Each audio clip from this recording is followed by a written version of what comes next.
और लखनऊ से अगली बड़ी खबर, जहां सपा अध्यक्ष अखिलेश यादव ने बैठक बुलाई है।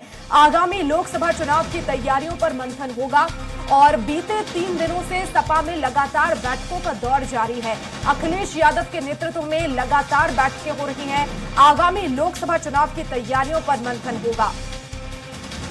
तो अखिलेश यादव के नेतृत्व में बड़ी बैठक आज बुलाई गई है। लगातार बैठकें भी हो रही हैं। आगामी लोकसभा चुनाव की तैयारियों पर मंथन जारी है और एक बार फिर से बैठक बुलाई गई है, जहां लोकसभा चुनाव की रणनीति तैयार की जाएगी।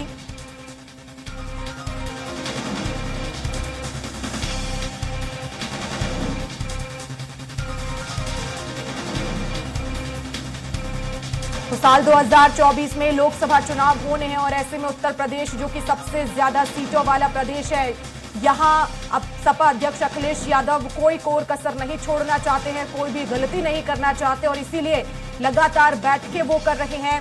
3 दिन से लगातार बैठकें जारी हैं। चुनाव की तैयारियों पर मंथन हो रहा है और एक बार फिर से बैठक बुलाई है।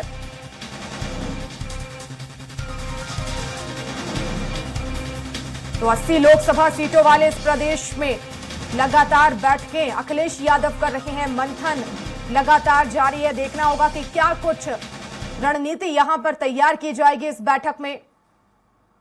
और इस खबर पर ज्यादा जानकारी के लिए संवाददाता घनश्याम निशांत चौरसिया हमारे साथ लाइव जुड़ गए हैं लखनऊ से।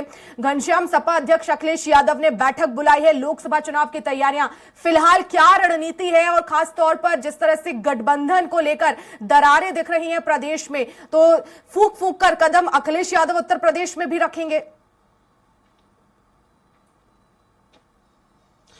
बिल्कुल निश्चित तौर पे वर्षा, उत्तर प्रदेश भारत का सबसे बड़ा राज्य है। 80 लोकसभा सीटें उत्तर प्रदेश में हैं और हर वक्त ये कहा जाता है, खासतौर पे जब लोकसभा चुनाव होता है, ये कहा जाता है अगर दिल्ली की कुर्सी तक का रास्ता तय करना है तो उत्तर प्रदेश से होकर ही जाना पड़ेगा। यानी अगर आप उत्तर प्रदेश को अगर आप कवरअप करते हैं तभी आप दिल्ली का सपना देख सकते हैं। अगर उत्तर प्रदेश आपके खांचे में नहीं है तो ये तय है कि सेंट्रल गवर्नमेंट बनाने का जो आपका सपना है वो सपना धरा का धरा रह सकता है। तो ये इस मायने में उत्तर प्रदेश एक अहम राज्य है और ऐसे में दूसरी सबसे बड़ी पार्टी है समाजवादी पार्टी। उत्तर प्रदेश में विपक्षी दल सबसे बड़ा दल है और इसको लेकर के समाजवादी पार्टी फूंक फूंक करके कदम रखना शुरू कर दी है। जिस तरीके से मध्य प्रदेश विधानसभा चुनाव में कांग्रेस के साथ गहमा गहमी रही, वहां पे गठबंधन, इंडिया गठबंधन, समाजवादी पार्टी को ये लग रहा था, उसको ये महसूस हो रहा था कि जो इंडिया गठबंधन हुआ है वो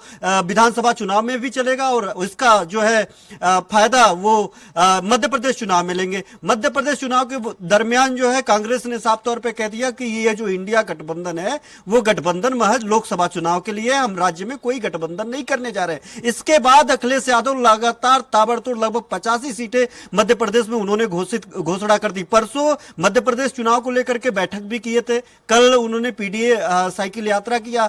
आज वो कार्यकारिणी बैठक सुबह 10 बजे से शुरू कर दिया। लगातार आज तीसरा दिन है जब अखिलेश यादव पार्टी कार्यालय में बैठ करके आगामी लोकसभा चुनाव और मध्य प्रदेश चुनाव को लेकर के रणनीति तय करने में जुटे हुए हैं। इससे साफ हो गया है कि अखिलेश यादव ये जानते हैं अगर कुछ सीटें अगर वो उत्तर प्रदेश में कवरअप कर लेते हैं, भारतीय जनता पार्टी के सरकार के खिलाफ माहौल बना करके कवरअप करते हैं तो वो सेंट्रल गवर्नमेंट 2024 में उनकी स्थिति बहुत मजबूत हो सकती है। और यही कारण है कि जो है वो लगातार जो है कई कार्यक्रम कर रहे हैं। कल अब प्रदेश कार्यालय में लगभग वो 4 से 5 घंटे का कार्यक्रम उन्होंने किया, मीडिया के साथ वार्ता किया, भारतीय जनता पार्टी पे खूब बिफरे, इससे जो है जासूसी से लेकर के उन्होंने तमाम ऐसे कार्यक्रमों की घोषणा की जिसको लेकर के ये तय हो रहा था कि मुलायम सिंह यादव के नाम पर वो 2024 का एक बड़ा प्लेटफॉर्म बनाने जा रहे हैं। कल के जो प्रेस कॉन्फ्रेंस है उन्होंने ये साफ हो गया कि 22 नवंबर को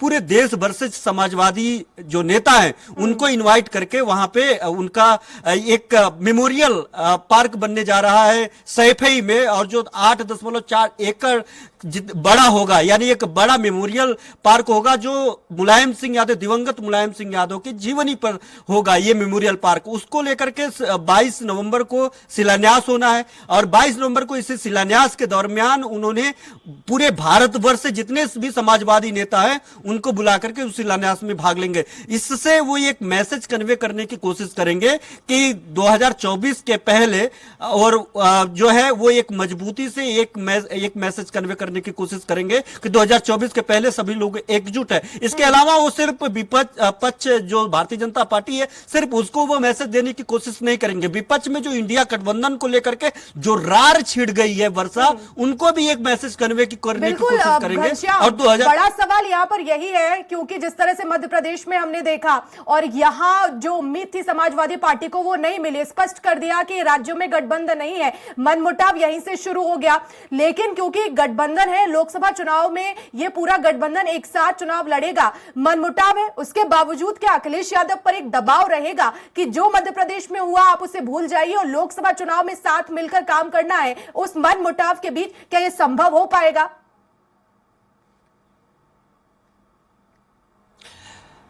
देखिए, अखिलेश यादव से जब इस बाबत मीडिया कर्मियों ने सवाल किया, जब हम लोगों ने उनसे सवाल किया कि आखिरकार 2024 में फिर आपका क्या रुख होगा, तो उन्होंने साफ तौर पे कहा कि अभी उसमें वक्त है। लेकिन कांग्रेस पार्टी ने धोखा दिया है। जितना बड़ी पार्टी है उतना बड़ा उसने दिल नहीं रखा। अगर उसने दिल रखा होता तो ये नौबत नहीं आती कि हम लोगों ने 85 सीटों पर प्रत्याशी उतारने की नौबत आती। क्योंकि जो स्थिति संगठन की समाजवादी पार्टी की मध्य प्रदेश में है, वही स्थिति कांग्रेस की उत्तर प्रदेश में संगठनात्मक तौर पे है। तो ऐसे में वो जो हस्र समाजवादी पार्टी का मध्य प्रदेश में किया है कांग्रेस पार्टी ने, वही हस्र कांग्रेस पार्टी का उत्तर प्रदेश में समाजवादी पार्टी आने वाले दिनों में गठबंधन के दरमियान करेगी। वो एक चेतावनी थी और एक उनको वो इस चेतावनी के जरिए वो ये बताना चाह रहे थे कि साफ तौर पे आगामी जो 2024 लोकसभा चुनाव है उसमें समाजवादी पार्टी अपना कड़ा रुख ले सकती है और कड़ा रुख लेगी। लेकिन 2024 के लिए उन्होंने साफ कहा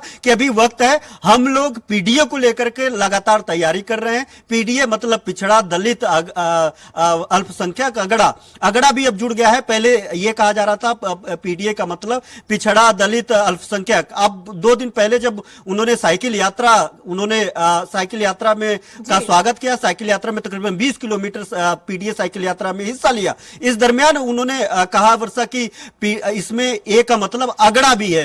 तो जाहिर बात है पीडीए में पिछड़ा, दलित, अल्पसंख्यक के साथ उन्होंने अगड़ा का भी जिक्र उन्होंने किया। उन्होंने कहा कि हम लोग पीडीए को लेकर के पूरे प्रदेश भर में और जहां जहां संगठन है समाजवादी पार्टी की, वहां पे हम लोग पीडीए को लेकर के सबको जोड़ने का काम करेंगे और एक अच्छी सीटें लेकर के आएंगे। जाहिर बात है कि वो इंडिया गठबंधन को सेकेंड लेयर पर रखते हुए वो अपना जो संगठन है, अपनी जो रणनीति है, जो अपना सामाजिक न्याय और जनगणना, जाति जनगणना को लेकर के, आजम खां के मामले को लेकर के, ऐसे तमाम जो उनके अपने मुद्दे हैं, उन मुद्दों को लेकर के वो लगातार सक्रिय हो गए, लगातार उस पर मिलकर काम तो करेंगे, लेकिन अपनी भी खुद की एक पहचान होनी चाहिए और इसी वजह से लगातार अखिलेश यादव बैठ के ले रहे हैं। क्या रणनीति यहां पर बनाई जाएगी, ये देखने वाली बात होगी। फिलहाल शुक्रिया तमाम जानकारी के लिए।